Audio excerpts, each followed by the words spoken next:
Hi everybody, welcome back to my channel. Today I am with Sarah Crome from New Zealand Shores Immigration Agency. Thanks for meeting with me today. Yeah, thanks Jen. Do you want to tell our viewers a little bit about yourself?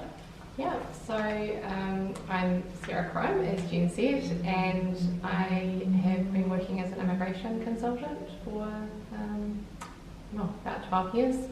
So I started off working for the Government Department of Immigration, New Zealand, and while I was there I was a case officer working in the temporary team, so doing temporary applications, whether they were work applications or student or visitor, and then moved to the residence team, learnt a lot about residence applications, and from there I worked for a private immigration firm, and then I've been working for New Zealand Shores for almost 10 years.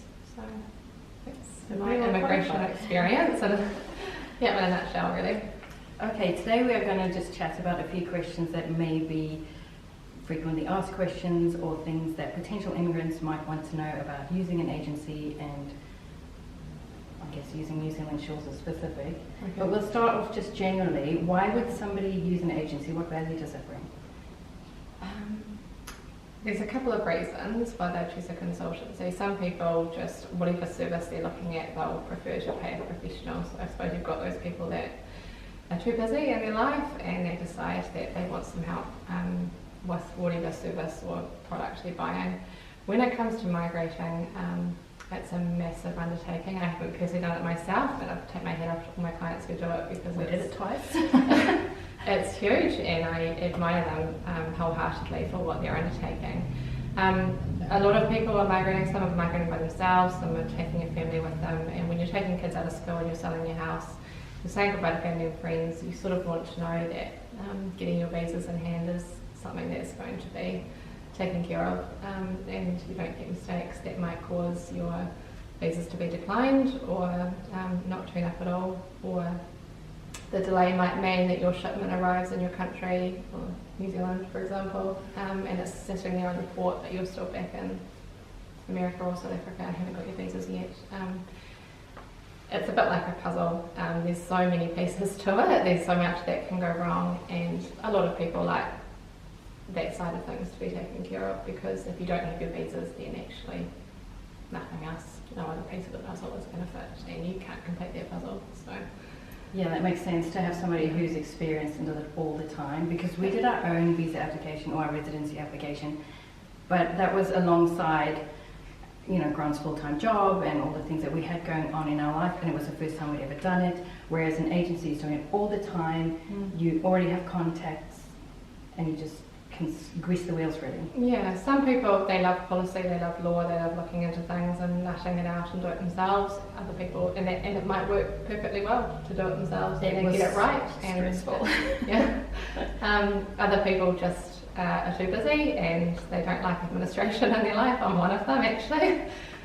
So they say, look, we're going to outsource that to someone else who's a professional that can take care of it. They basically just let us know what we need to do, we'll do it. And know that it's done. Yeah. So if you decide I'm going to go with an agency, how do you know which one to choose? How do you know which ones are not going to scam you? What to look for? So it's hard this day and age, everything's on the internet, so you go into Google, you type New Zealand consultant or immigration consultant, you've got options galore, and how do you know, I don't know, like you said, who's going to scam you, who you're going to give your money to and not hear from them ever again? You definitely should be ringing up whatever website you're landing on, you should be ringing them up, checking that they are real people. And having a conversation with someone, I always like to have a conversation with someone, see if I align on different things, and if you get a nice feel and vibe from them, they know their stuff, ask questions, ask who's going to be taking care of your application, ask about the company and what their guarantees are, how their contract works. You should, if you pick up the phone, you should know if you're being scammed by the person and the other. Okay, because I was going to say, they might sound very friendly and nice and tell you they have all kinds of guarantees. Yeah. Is there an accreditation or a governing body or anything like that they can look for? Yes, there is. I should have mentioned that. So there is the Immigration Advisors Authority website, and that is where all registered advisors in New Zealand that are registered to give immigration advice are listed. So anyone you're speaking to, and even if you're unsure, you can ask to Skype them. We Skype with our clients freely, so you should say, look, I'm a little bit unsure, I want to take the next step, but I'd just like to meet you on Skype. And that, obviously, if someone's going to be a scammer, they're definitely not going to want to meet you on Skype. You'd ask a few questions. Hey, I'm looking at this visa. Is this going to be right for me? Am I eligible for this visa? If they don't know what they're talking about, it's going to be pretty obvious. Yeah. Is it more advisable to choose an immigration consultancy in your home country or in New Zealand, or does it not really matter? Yep, we do get this question a bit. So, generally speaking, advisors in New Zealand have a better reputation just because they are working closely with Immigration New Zealand. They have a really good working relationship. And saying that, I'm not going to discredit anyone overseas. I'm sure there's lots of great advisors overseas as well. We hear a few nightmare stories, some agencies in South Africa we've heard some horror stories from. If you're needing a job offer, and most people do because the most common visa category is the skilled migrant category, and you need a job offer for that, you should probably be looking for a consultancy in New Zealand because they can help you. If they're not actively seeking employment for you, at least they're in New Zealand, they can liaise with employers who have questions about your visas or your CV. If you're working with someone in South Africa, they've got that time zone restriction that you've got as the migrant. So yeah, so to answer the question, generally speaking, we say choose a consultancy in New Zealand. But some people prefer to choose someone in their home country, and I completely understand that as well. And just, I mean, there is reviews as well. Facebook, there's lots of forums now. You've probably got something to New Zealand Facebook. Yeah. So if someone has a bad experience, they'll be blogging about it or putting it out there. So do your research, go online, and read the reviews and ring them up. Yeah.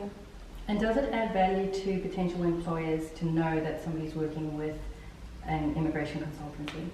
Definitely. So if I was an employer and I was looking to hire a migrant, having an advisor there or a lawyer who is taking care of the visa process, I actually know I can fully go ahead, offer that person a job, know they're going to be in New Zealand in a reasonable amount of time to take up the job that I've offered to them, rather than the applicant themselves fumbling around trying to organise the visas, realising their post certificate expired 3 weeks ago, not knowing they need work references or whatever it may be.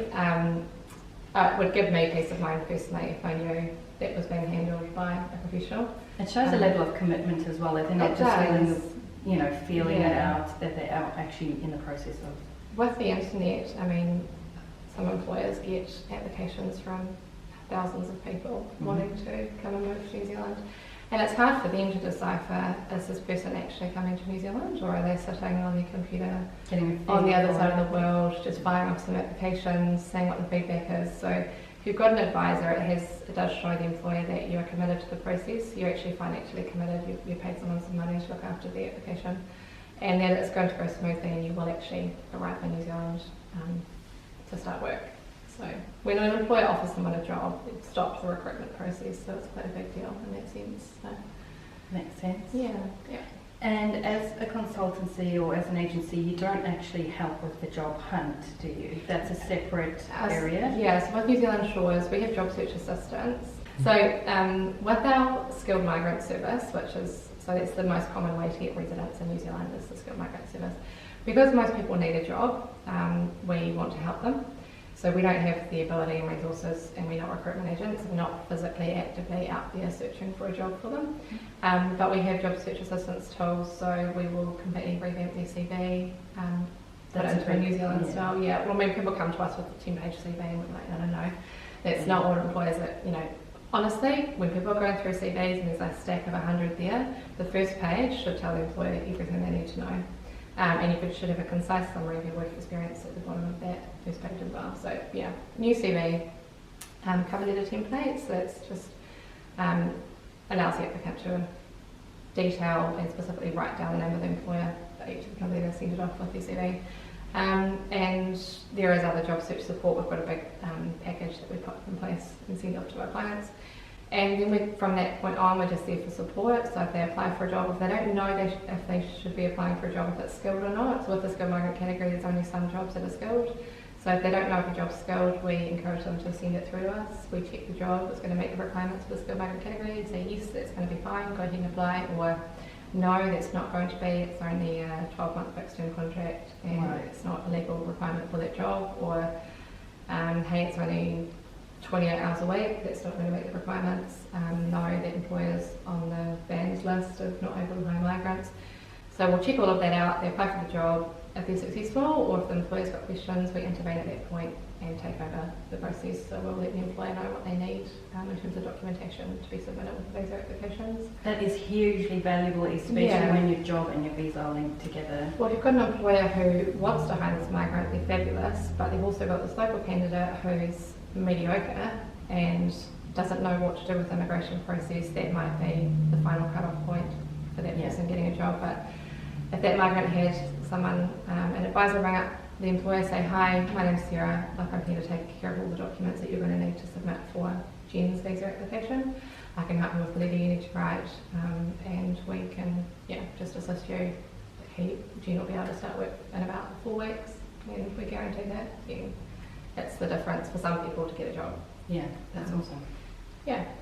What do you want potential applicants to know before they even approach an agency, or what do you want them to have lined up before they even come speak to you? They just need to know that they are moving to New Zealand.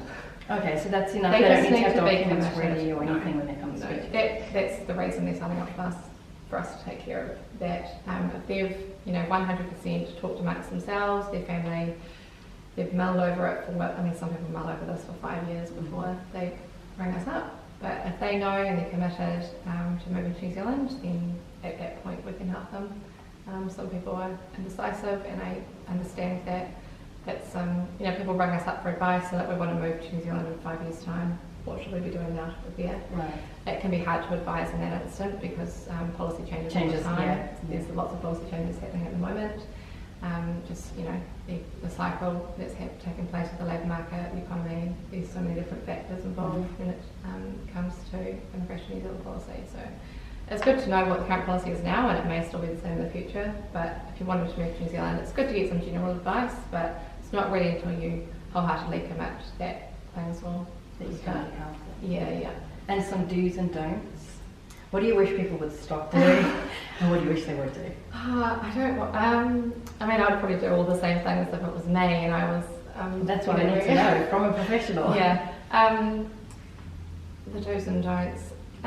It's very tempting to go on forums, and they have their place, which is, fulfills a lot of sort of questions and burning answers of different, any topic in the world. But if you're going to enrol or take on the services of an agency, and you're best to try and stick with them and trust them, rather than sort of going and finding alternate answers and then coming back to the agency going, oh, well, I've read this on the forum and that isn't what you told me, or I read this person and they didn't have to get a job, or everybody's situation is different, it's unique. So how the migration plan for you will work is not the same for the person next door, or the person blogging, or the person on the forum. So it's going to be unique to you, and you need unique advice. You can't get your visa answers on a forum. They need to trust you. I like that. Yeah, and look, people ring me up every day, and I'm happy to answer calls. And it's a big undertaking moving to another country, and you need to get correct advice. So you've got to trust, if you've paid an agent or advisor money, you've got to trust what they're saying is correct, and go with that. Some agencies are a lot more expensive than others. Yeah. So what influences the fees, or is that just up to the agency what they want to charge? Yeah, so there's a couple of things that may influence an agent's fees. So firstly, where they are situated. So agencies in South Africa, agencies in New Zealand, you've got the difference in currency, so that may end up being more expensive or less depending on what you're paying. You've got firms that have been around for a very long time, and they've got a lot of, the wealth of knowledge that they hold is, worth more. It is worth more. So the way the immigration industry works in New Zealand is that in 2008 they brought in licensing. So before that, anyone could put on a hat and say, I'm an immigration advisor and I can give you advice.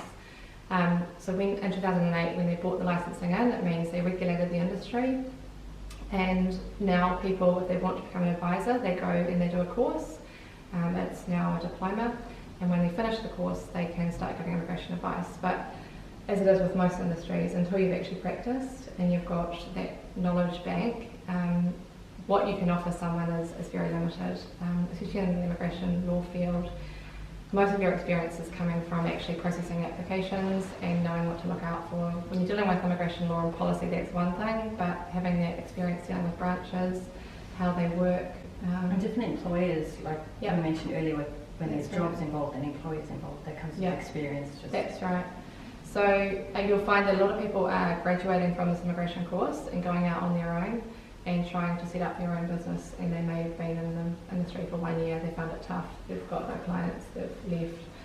Then you've got other companies that have been in the industry for a very long time, they've got very good reputations, they've got a number of advisors, and the wealth of knowledge they have in those firms is just something, for a lot of people, they decide I'm prepared to pay more for that knowledge than someone who's only just become licensed last year.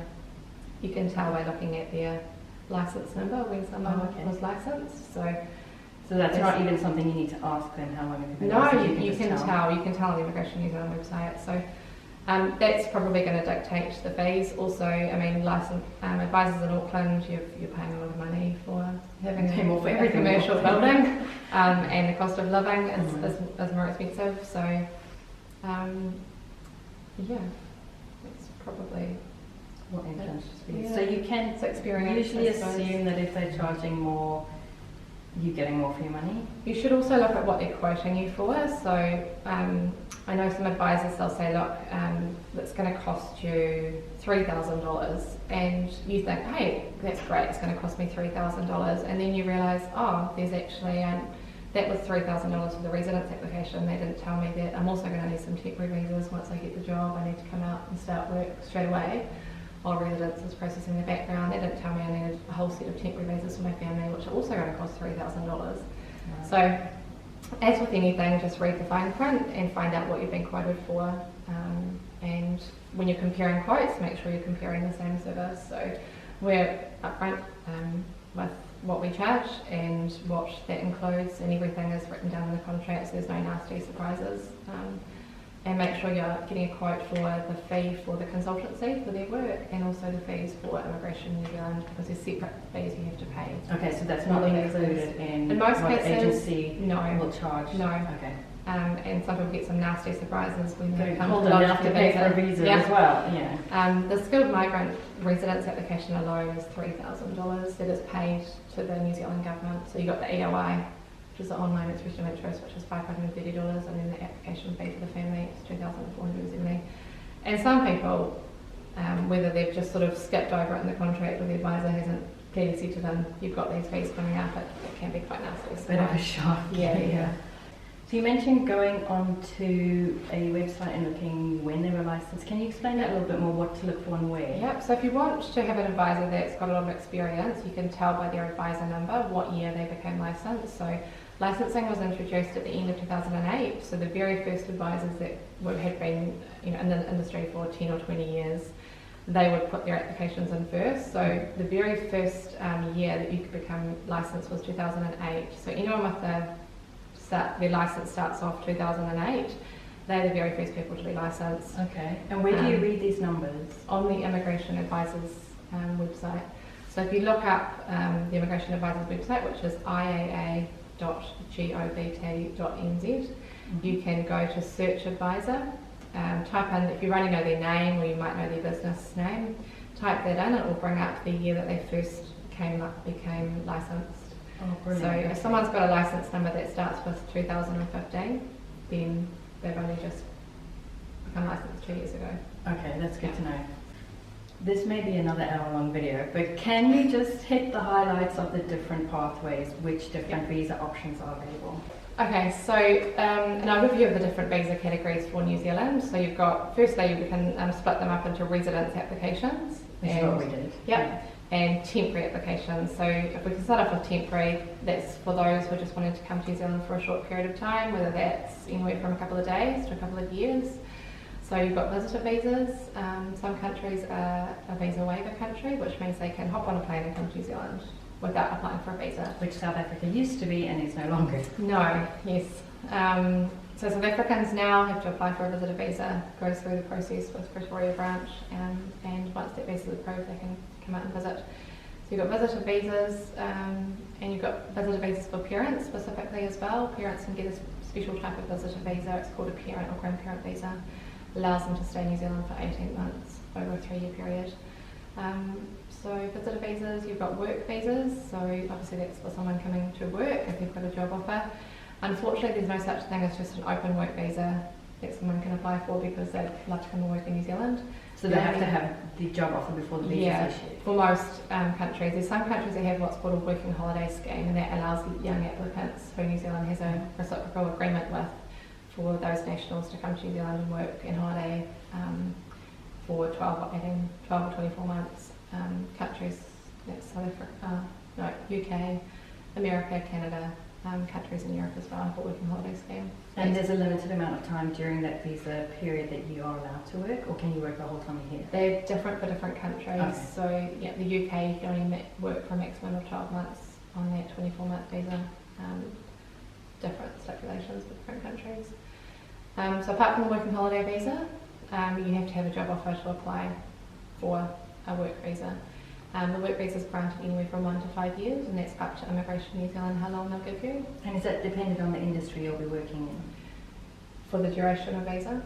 For the one that immigration will decide how long? Yeah. So if you're a doctor or a teacher, a highly skilled professional, you're more likely to get 3, 4, 5 year visa. Right. If the unemployment rate in New Zealand is low at the time, you're more likely to get a longer duration.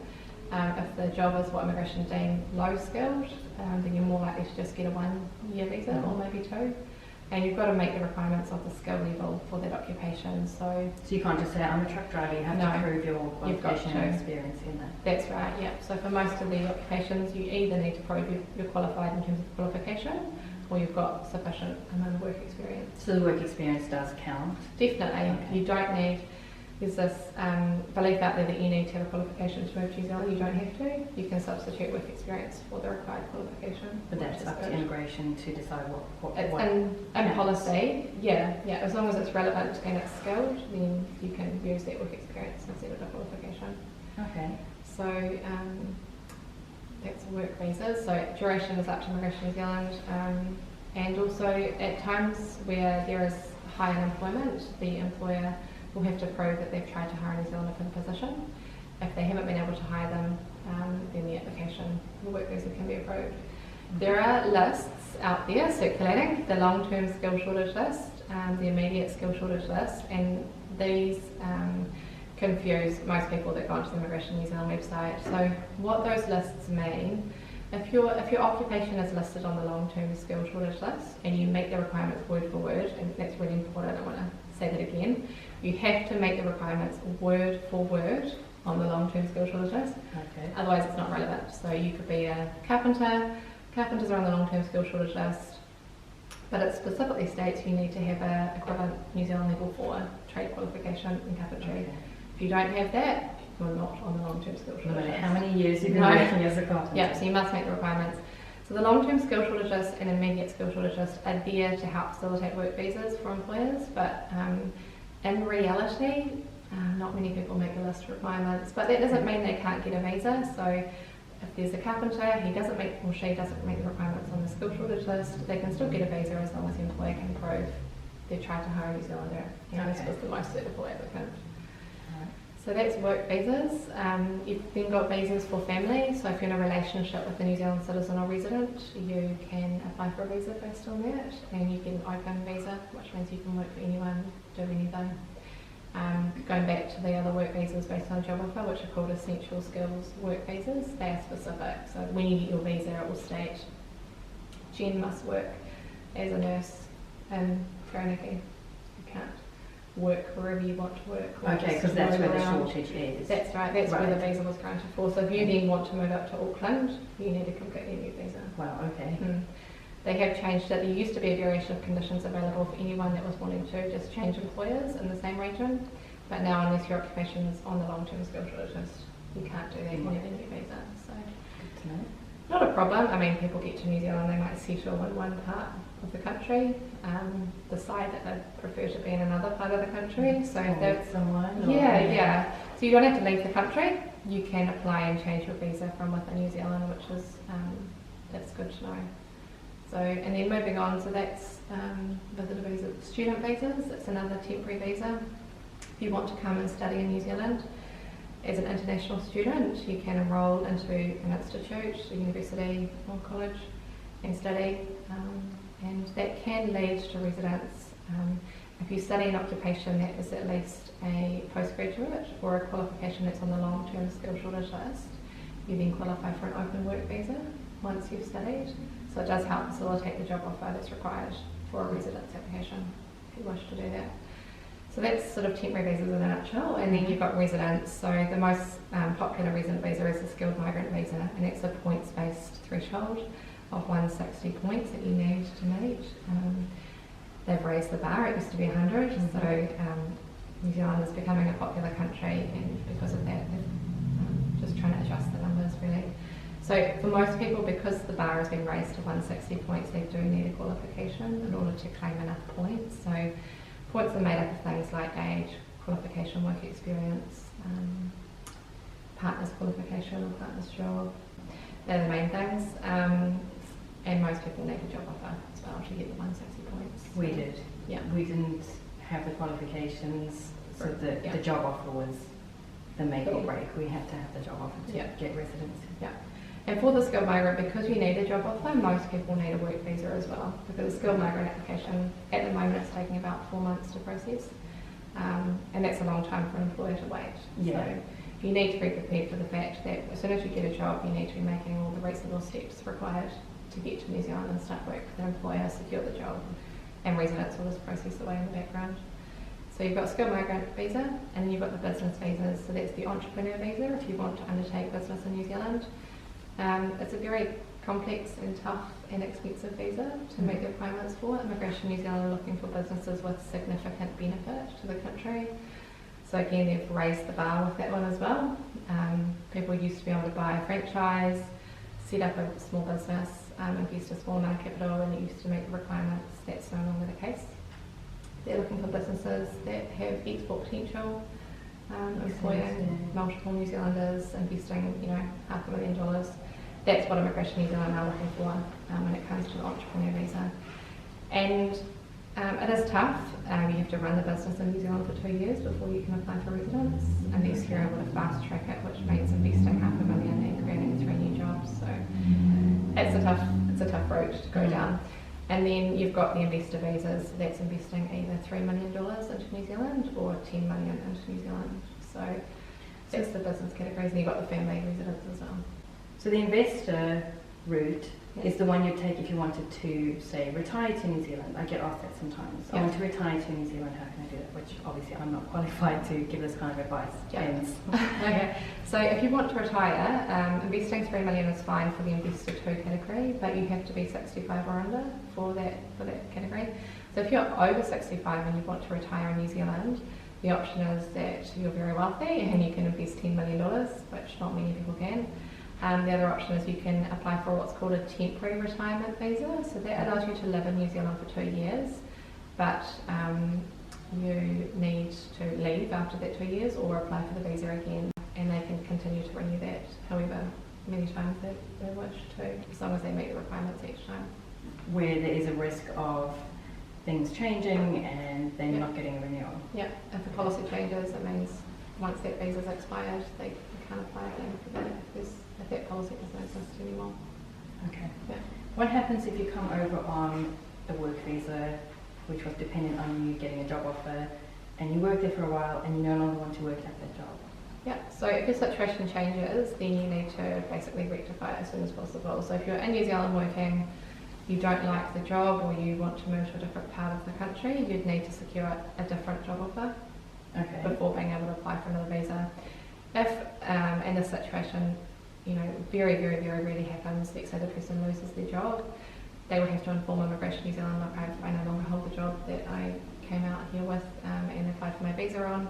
They would say, well, you've got to make reasonable steps to move and to leave the country, or if you've got another job offer, you can apply for another visa. So, and how much time do you have to find another job? There's nothing written in policy. It's whatever is deemed a reasonable period of time, as long as you keep Immigration New Zealand informed and are truthful and honest and do everything in your power to leave reasonably, then you're not going to have any black marks against your name. Some people might feel, and we, depending on the situation, we might say to them, look, you've lost your job, apply for a visitor visa and inform immigration that you've lost your job, therefore technically that work visa is no longer valid. Get a visitor visa and then either search for another job offer or leave. So, Okay. yeah, or the partner might get a job and can switch over to principal applicant. There's Okay. many situations you can look at to rectify the situation. But don't just go into hiding. No, don't do that unless you want someone knocking on your door and asking you to hop on a plane and be deported, which you don't want that. So if you're deported from New Zealand, if you apply to come back, you've got to get a special direction, which is a piece of policy that's quite hard to obtain. So yeah. Ruined your reputation. Yeah. At what age are your children no longer part of your family application? Is Yeah. it 18 or It's a good is it question. So for temporary visas, when I say temporary visas, it's student, visitor, work. Yeah, that's all. Children can be included in your application up until the age of 19, and then they're no longer considered a dependent child in terms of financially dependent. For residents, the threshold is higher, so the age cutoff is 24. So you can include your children in a residence application up until the day they turn 25. Once they're 25, they can't be included in your residence application. If you're only going to be in New Zealand on temporary visas, you can bring your children up to the age of 19. So once they turn 20, Immigration New Zealand will say, well, you've got to get a visa in your own right, you can't be included in your family. So really there's limited options there, and that's why if someone's inquiring with me and they tell me that they've got an 18-year-old daughter and a 16-year-old son, but they only want to come to New Zealand temporarily to see if it's right for them, I just let them know that, look, that's great, you need to do a fact-finding trip, but you just need to know that you want to include your daughter in any visas. They need to be studying as an international student, which is very, very expensive. Right. Or she has to be a visitor, unless she can finish off her schooling, if she still wants to go to school in New Zealand. But yeah, it's just something to weigh in mind. If you've got children that are coming up towards that 17, 18 or even 16-year-olds and you're thinking about moving, do it now rather than wait until you're older, because you're either going to have to leave them behind and wait to get your residence sorted before they can then come out and study as a domestic student at university. Just studying for 1 year as an international student is anywhere from $20,000, $25,000, $30,000, so it's expensive. Yeah, that is. Yeah. If somebody applies for a skilled migrant visa and doesn't have a job offer when they begin applying, can they add a job in later? Yeah. Or once you start down a path, is that the poppy date? Yep, so that's a good question. So at the moment you need 160 points for your application to be selected out of the EOI pool, but anyone can submit an EOI who've got 100 points. So someone might submit an EOI claiming 120 points, so it means their application's been submitted into the pool, and that will expire within 6 months unless they're taken out and selected from the pool. So they submit their application claiming 120 points, it's not going to be selected. They need to have a job offer in order for them to claim 160 points to be selected. There are a small number of people that can claim 160 points without a job offer. So it's people that maybe have PhDs, their partner's got a PhD, they've got close family support living in New Zealand, they're lucky enough to get 160 points. There's not many people who can do that. What happens then is there is a second sort of step in the process, so that person is unlikely to be granted outright residence. What immigration might do is have a settlement interview with that person and determine their ability to settle in New Zealand without a job offer. Is this the person with 120 points? No. Okay, so that's 160, yeah. You've got the points, Yeah. but But you you've got no job. Yeah. Okay. So what immigration might do in that situation is the applicant does have a settlement interview with their case officer, and there'll be one of three things that happens at the end of that settlement interview. One thing is the immigration will decline the application to say they weren't satisfied the applicant was going to successfully settle in New Zealand without having a job. The second thing is they might outright approve the application, and this is quite rare. They might say, look, you've got no job, but you've got 160 points. You might be an engineer, and we know there's lots of jobs for engineers. We're going to just give you residence. You can come to New Zealand, you've got 12 months to move here and live as a resident. The third option, this is the most common option, is immigration will say, we're going to give you a 9-month open work visa to come to New Zealand and secure a job. As soon as you secure that job, we're going to convert the 9-month work visa into residence. So that is what happens for most people who apply for a skilled migrant EOI, claiming 160 points but don't have a job, what will happen? They'll have the interview, immigration will more than likely grant them the 9-month open work visa. They fly to New Zealand, secure a job, that will then automatically be converted into residence. So that's how that stage happens. Yeah. But you can still need your 160 points to even be picked out of the pool. Yeah. So there are so many thousands of EOIs sitting in the EOI pool that are claiming anywhere from 100 to 155 points. They don't get selected. And so it's not a lottery, random selection? No, it's not random. You need to have 160 points. So what I would say to people, don't submit an EOI claiming 120 points. Just wait until you've got a job and then submit your EOI. Yeah, it costs $530 and I hate to think how much money Immigration New Zealand is making from people submitting EOIs because they think they're eligible to submit an EOI, which is true, but it's never going to be selected unless there's a policy change. Good to know. So, yeah. Delving into your experience with clients, Yeah. can you share an example of a client who was great to work with and an example of a client who really wasn't? I think it's probably it's a very hard question, Jen.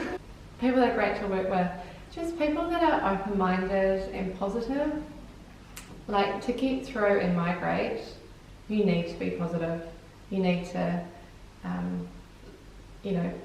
be looking forward. You need to be determined. You need to be proactive. You need to be open-minded, I guess.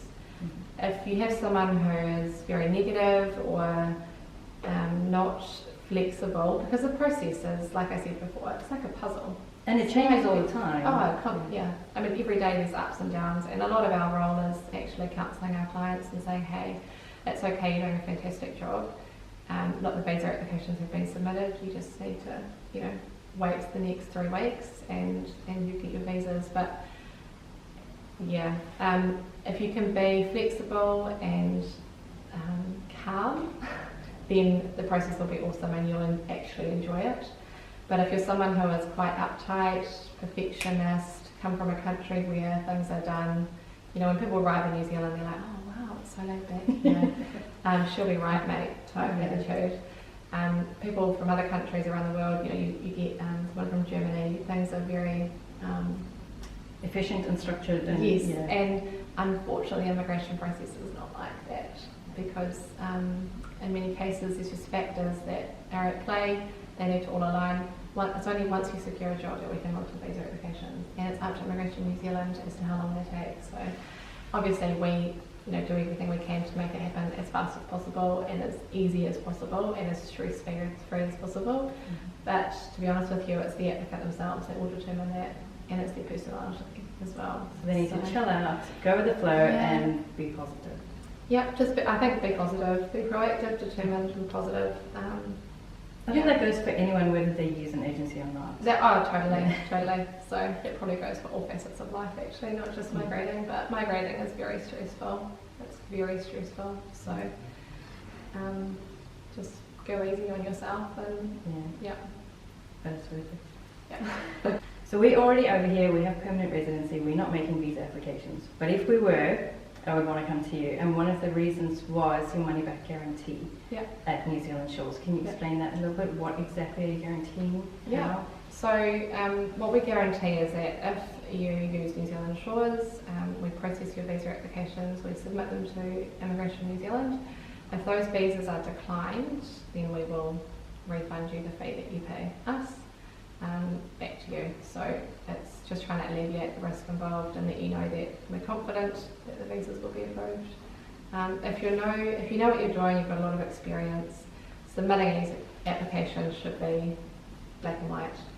It's automatic. You'll know before you look at an application if there's going to be problems or not. So anyone you're speaking to, if you've got your followers, if they're thinking about moving to New Zealand or choosing a consultancy and they're talking to someone, a consultancy should be able to give them that money back. If they're experienced, they know what they're doing, they should absolutely be able to give that money back guarantee. There's 2 instances where we don't give that money back guarantee, and that's in the case that the application's declined because someone was not deemed an acceptable standard of health, which means they didn't pass the medical, or they were not deemed acceptable standard of character. So that's Okay. where there was a conviction or there was information withheld that wasn't given to us Right. that immigration subsequently found out. So if the application is declined on health or character grounds, we don't refund. Of course, if someone declares all the information to us, we say, look, there's a possibility that you may not pass the medical, or there's a possibility that immigration aren't going to give you a character waiver for your conviction of 2 years ago. And we would have a chat at that point, and they might say, what do you think the chances of it being approved are? Would be open and honest and say, these are the positive factors in your application, these are the potentially negative factors, and this is what immigration will do, is they'll weigh it up and either grant you the required character or medical waiver, which we've got experience with as well, So we're just open and honest with people and say you've got a really good chance of your visa being approved, you've got a 100% chance because we can money back guarantee it, or if there's a medical or character concern, we'll let them know that there's a chance it may not be approved. You mentioned convictions, maybe something that people fall down on and don't get their visa through. Does that include things like speeding fines and those sort of things? Generally not, although I did have a client. So yeah, to answer your question, a speeding fine, generally speaking, doesn't require a character waiver. Okay. However, I did have a South African client who was speeding, got pulled up. The cop asked him to pay the fine, which was a huge amount of money, extortion. Mm-hmm. So he said, I'm not paying the fine, and the cop said, that's fine, then you have to go to court. And went to court, and the outcome of the court was that he could either pay the fine or spend time in prison. I can't remember what that was, it might have been 3 months in prison. Now, because the applicant on his police certificate that gets submitted to immigration, it clearly said that he was speeding, and the outcome of that offence was that he either needed to pay a fine or serve time in prison. Because he was capable of serving time in prison, even though he didn't serve time in prison, he needed a character waiver. So, okay. so in 99.9% of cases, having a speeding fine, not a problem. It's not doesn't fall within immigration policy. But if you've got a police certificate for an offence for which you've been served time, or not served, but you've been sentenced, sorry, Right. yeah, but you haven't actually. Right, okay. So you still need to declare, even if it's just a speeding So fine, you still need to just put To answer your everything in. question, if you think Immigration New Zealand needs to know it, put it down on the form. Okay, It can't rather be- too much Yeah. information. Yeah. So yeah. Okay, just touching on medical before we finish up. Yeah. What kind of things will get you knocked off the list? There is some policy, and it clearly outlines what medical conditions are deemed to pose what's called a significant cost or demand on the New Zealand healthcare system. So there is a range of diseases. You've got heart diseases, you've got congenital diseases, you've got significant hearing or sight loss, you've got haemophilia, AIDS, or severe autoimmune diseases, neurological disorders. There is a specific list, but in general, it's anything where Immigration New Zealand and a specialist also must back it up, obviously, that there is the possibility in the next 5 years this applicant will require quite expensive hospital treatment or pharmaceutical costs. So the threshold is $41,000 over the 5-year period. So if someone had cancer, policy does specifically state if they've had cancer previously, they must be able to show that the possibility of that recurring is less than 5 or 10%, depending on the organ that was malignant. So if anyone is unsure about their medical status, it's a hard one because actually at the end of the day, you can get all the information you can, but it's Immigration New Zealand that will make the decision. So applicants will come to me and they say, I've got this condition, but I've talked to my doctor about it and it'll be fine. And I'm saying, that's really good that you've got that feedback and that's really positive, but you still have to understand that it's Immigration New Zealand that make the decision. So you're not going to know until they've made the decision. Right. But when you do a medical with Immigration New Zealand, the doctor who's doing the medical will put it down as A, which means normal, or they might tick the box, which is B for abnormal, and that means the medical will be referred To a specialist? It'll be referred to an Immigration New Zealand panel doctor, Right. and that's where they need a second opinion. They'll have a look and say, this person needs more blood tests, this person needs a specialist report for us to further assess the medical. It goes back to the applicant to ask for those tests before being signed off. I mean, I could talk all day about medicals, but... So if you have something like severe allergies or asthma or autoimmune disease, that's not going to be something that prevents you from getting a visa? Not at all. So immigration are quite realistic. Minor ailments and illnesses, taking medication that's not expensive. Someone might have a thyroid, overactive or underactive. Someone might be on, a very minor dose of some medication that's not costly. That's fine. So it's illnesses where there is a high probability that a person is going to need to be going to hospital to have treatment, or in the future is going to need quite expensive medical care or pharmaceutical costs. So I suppose that would prevent them from fulfilling the work requirement of their visa as well, if they... That's right. Yeah, it just means that there's a threshold there. Immigration require people to be of an acceptable standard of health to move.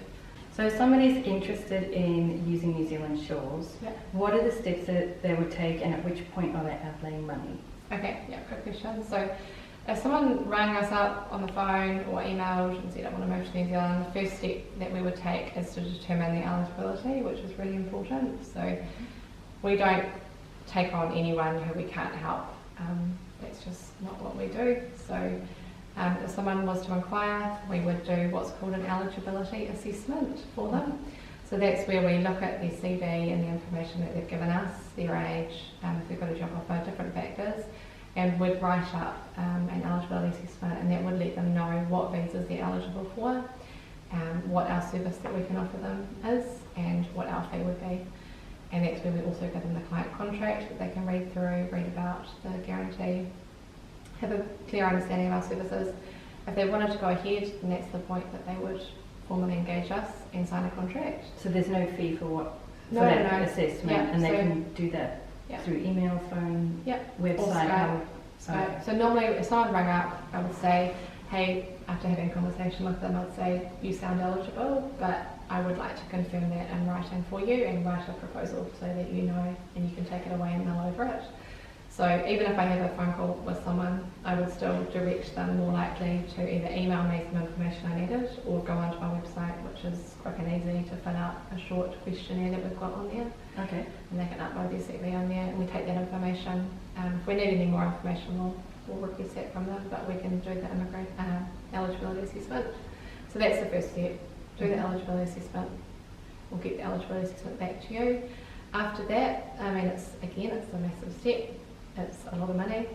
So we don't just say, here's your eligibility assessment, come back to us when you want to pay money.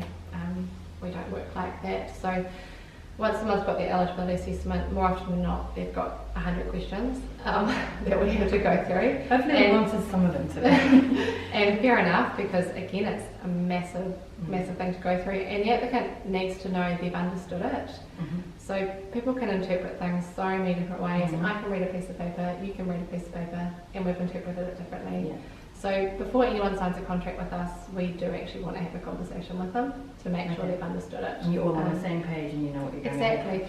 Some people are quite blasé in life and, hey, she'll be right, yep, you said I'm eligible. So, but we still want to make sure that they understand the process, they understand the fact that they actually need a job offer, and yes, we're going to be able to help them with that job, but we're not going to be able to actively seek employment for them and apply for jobs on their behalf. So they need to understand what's required of them as well. Yeah.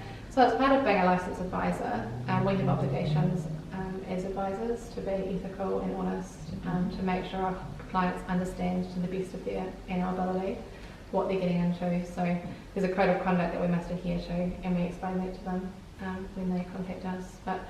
So yeah, once we've sent out that proposal to them, we either have a Skype session, they might ring up, I might have 10 or 20 emails for someone asking about our service or how exactly they're eligible or what visa category.